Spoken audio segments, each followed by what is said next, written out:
Bonsoir et bienvenue dans 28 minutes. Au sommaire, un débat et même un face-à-face autour de la réforme du collège au soir de la journée de grève d'une partie des enseignants français avec la suppression des classes bilingues, la réduction horaire de l'enseignement dédié au latin et au grec et l'introduction des pratiques interdisciplinaires.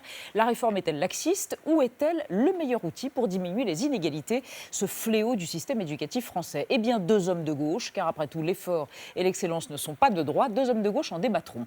Mais avant cela, le témoignage d'une sacrée pépée et même une femme d'exception qui n'a plus de sein, plus d'utérus non plus, mais toujours un cancer et l'humour chevillé à ce qui lui reste de corps. Elle s'appelle Manuela Villers. Bonsoir Nadia. Bonsoir Elisabeth. Bonsoir Bruno Duvis. Bonsoir Elisabeth. Et bonsoir Manuela Villers. Vous avez publié Elisabeth. il y a à peu près 3 semaines Oui. Fuck My Cancer, chronique garantie sans eau de rose et sans eau bénite, j'ai envie de rajouter d'ailleurs, chez Fayard. Et alors, on va y revenir en détail. Ce qui frappe, c'est d'entrée de jeu, vous donnez un petit nom à votre cancer. Il s'appelle Carlo. Oui, Et comme moi, carcinome lobulaire. voilà, c'est un petit sobriquet, une abréviation. Ça me rappelle le fameux nénuphar de Boris Vian. L'humour et surtout la mise à distance. Il s'agit d'Amadou et la Bête, le crabe. Non, c'était pas Amadou et la Bête, c'était pour en parler sur le blog. J'avais pas envie de parler à la première personne à ce moment-là. Je l'ai fait après pour la rédaction du livre. Mais parler de Carlo, lui faire dire toutes les bêtises qu'il a racontées sur le blog, et il en raconte beaucoup, me permettait c'était une première forme de thérapie, de me mettre à distance de ce qui m'arrivait au quotidien, des angoisses que j'avais. Et puis la mayonnaise a pris, moi ça m'a fait du bien, et mes lecteurs se sont marrés sur un sujet qui n'est pas vraiment très drôle à la base, quoi. Certes. Alors, ça s'appelle une autopathographie. On en reparle après l'expresso de Thibault Nolte.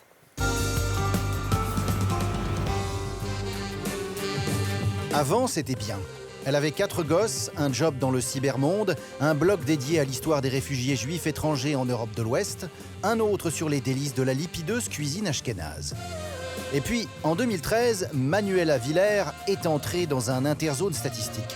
Elle est devenue l'un des 355 000 nouveaux cas annuels de cancer. Un cancer du sein plus quelques méta-cochonneries, dont le prologue avait été un cancer de l'utérus 20 ans plus tôt. Chapitre 1er, un été pourri par une double mastectomie, un dossier médical de 100 tonnes et un ouragan psychologique. Avec sa gouaille et son couteau, Manuela écrit la suite dans Fuck My Cancer, carnet de route au pays du crabe. Ce territoire de désolation, en plus d'être dangereux, un visiteur sur 2 n'en revient pas, est aussi glacial qu'aride. Une planète clinique peuplée de créatures en blouse amidonnée, remplie d'appareils inquiétants et de tuyaux dégoulinants de lymphe, où se multiplient les situations humiliantes, la solitude, et où les mauvaises nouvelles ont des noms de monstres.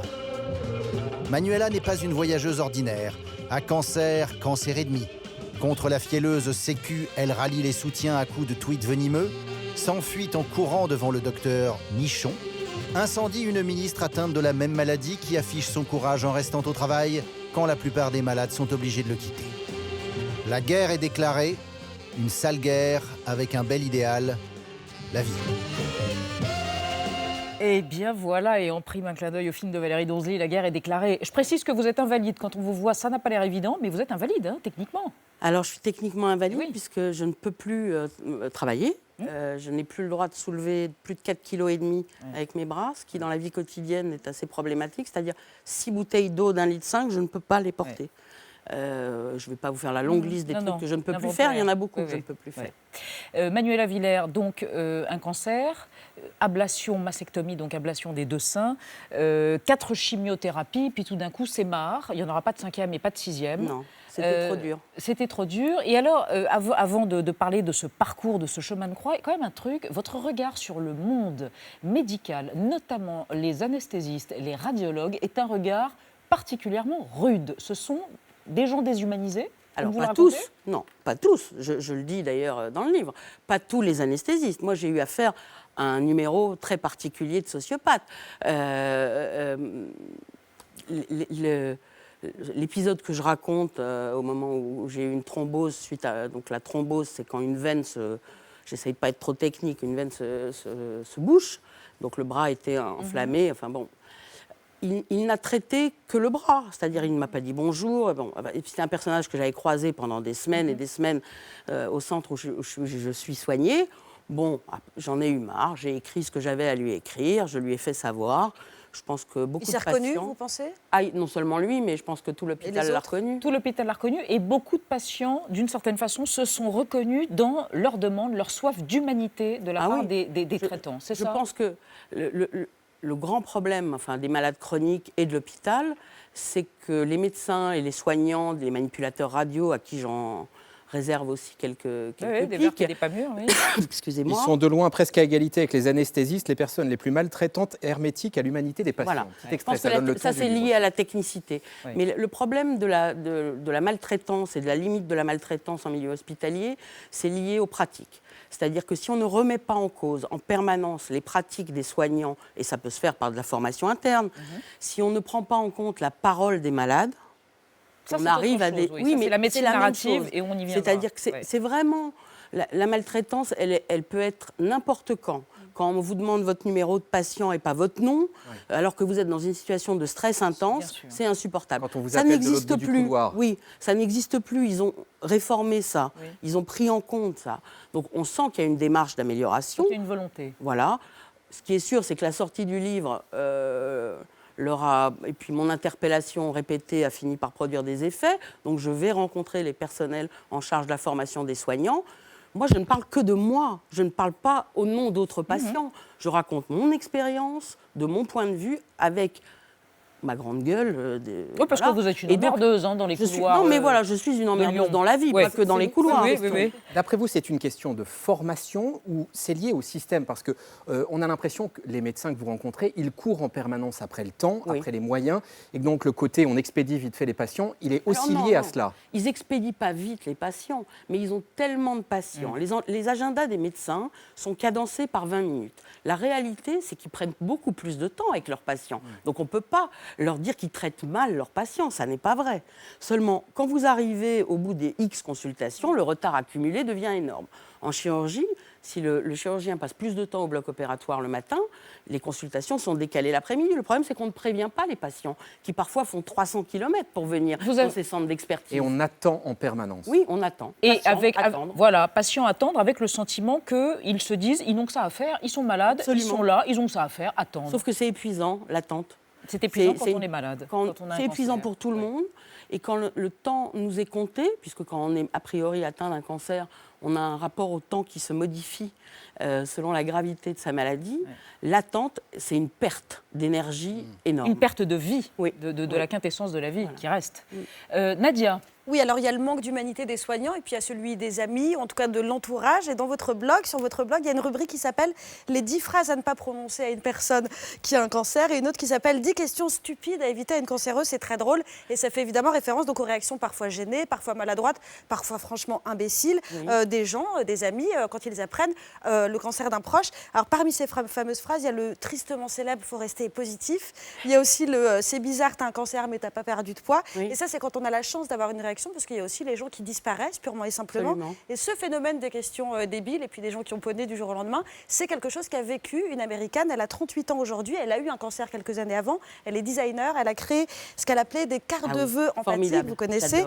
Donc ce sont des cartes qui disent des choses qu'elle aurait voulu entendre quand elle était malade. Par exemple, je suis désolée que tu sois malade, je te promets de ne jamais essayer de te refourguer un traitement alternatif que j'ai vu sur Internet. Ou encore, s'il te plaît, laisse-moi être la première personne à tabasser le prochain qui te dira que rien n'arrive par hasard. Et ce que vous dites dans le livre, c'est que ces questions ou ces réactions un peu gênées, vous les observez du côté des gens de votre génération comme si ça les renvoyait à leur propre peur d'avoir un cancer. Tout à fait. Enfin, en tout cas pour les femmes de mon âge, qui sont quand même ciblées, alors à la fois par les campagnes de dépistage, puisque c'est 50-75 ans. Maintenant, on a réussi à faire peur aux femmes plus jeunes, donc elles vont aussi se faire mammographier à tout va, et elles vont finir par avoir un cancer. À force d'avoir des rayons X, c'est sûr que ça va leur arriver. Donc j'ai aussi Mais les femmes de ma génération qui étaient proches ont été renvoyées à leur propre risque de mortalité et de maladie. Donc certaines ont mal réagi, d'autres très bien, mais j'ai dépassé le stade de la colère, l'amertume est passée. Sur le moment, c'était extrêmement douloureux. Ça a été douloureux aussi pour mes enfants, pour mon mari, parce que ces mêmes personnes ne prennent pas plus de nouvelles de votre entourage. Et le cancer, c'est un chaos tout le monde qui à l'intérieur bouleverse de tout la le famille, monde, absolument. qui traverse toute la famille et tous les membres de la famille. Vous faites, votre livre est aussi un plaidoyer pour la médecine narrative. Très brièvement, qu'est-ce que c'est que la la médecine narrative? Alors, des patientes comme moi n'ont pas de mal à s'exprimer. Oui, clairement. On a remarqué. Voilà.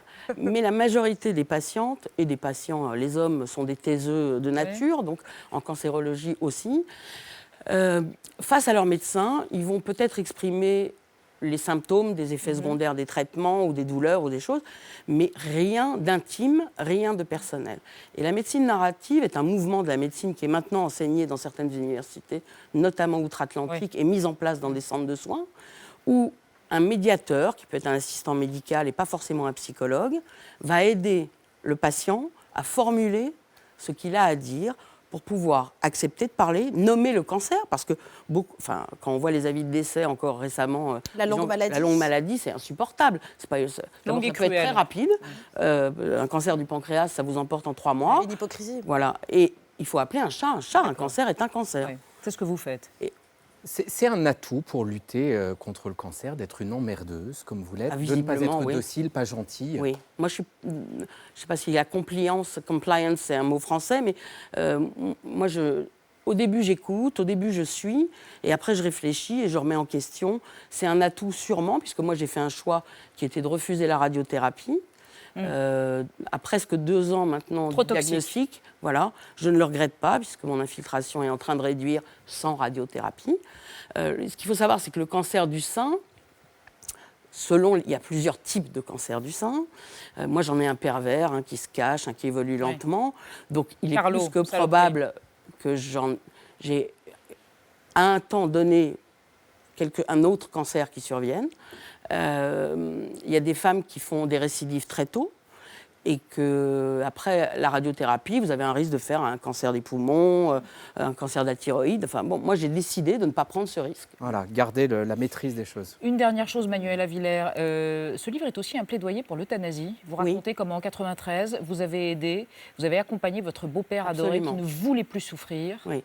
Mon beau-père m'avait fait promettre de longues années avant de l'aider à mourir si le besoin était nécessaire. C'était un survivant de la Shoah, il avait été déporté à Mauthausen, donc au niveau souffrance, il avait déjà eu un premier set quand même très très fort. Il a eu un cancer avec des métastases osseuses particulièrement douloureuses. Et son médecin généraliste était une dame avec des convictions religieuses fortes et elle ne pouvait pas le faire. Donc, à cette époque-là, maintenant je peux en parler parce que c'est prescrit par la loi, on connaissait un anesthésiste, il nous a fourni les produits et je l'ai fait. Pour moi, c'était épouvantable, mais c'était la parole donnée. La parole donnée, c'est ce qui compte. Fuck My Cancer, c'est un blog et c'est un ouvrage roboratif. Dieu sait combien. On vous renvoie tout le monde à votre blog, donc à cet ouvrage publié chez Fayard. Et puis quand même, oui, le dépistage, ne serait-ce que la palpation, c'est pas mal. Alors moi, je pense que l'autopalpation, l'échographie et l'IRM des seins, c'est très bien. Très bien. Place au débat. Merci Manuela Villers.